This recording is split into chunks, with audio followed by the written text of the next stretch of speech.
பிரான்சின் மெலன் நகரில் அரசு துறையின் தொழில்நுட்ப கோளாறால் 2 பிள்ளைகளின் தாய் ஒருவரின் வாழ்வாதாரம் தலைகீழாக மாறியுள்ளது.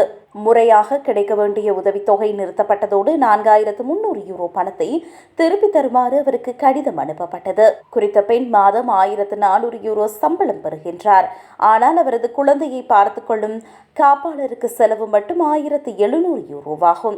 இதில் பெரும்பகுதியை அரசாங்கத்தின் CMG என்ற உதவித்தொகை ஈடுகட்டி வந்தது. திடீரென ஏற்பட்ட தொழில்நுட்ப கோளாறால் அவரது மகள் அதை வீட்டில் வசிக்கவில்லை என தவறாக பதிவானது. இதனால் அனைத்து உதவித்தொகைகளும் நிறுத்தப்பட்டன. உதவித்தொகை நின்றதால் அந்த தாய் மாதம் 1300 யூரோ வருமானத்தை இழந்தார்.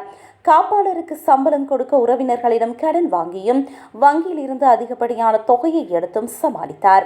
இறுதியில் அன்றாட செலவுகளுக்கே நுகர்வோர் கடன் வாங்கும் நிலைக்கு தள்ளப்பட்டார். குறித்த பெண்ணின் நிலையை அறிந்த அதிகாரிகள் பின்னர் இது ஒரு தொழில்நுட்ப கோளாறு என ஒப்புக்கொண்டனர். தற்போது அவரது கடன்கள் நிறுத்தப்பட்டு உதவித்தொகையை சரி செய்யும் பணிகள் தொடங்கியுள்ளன.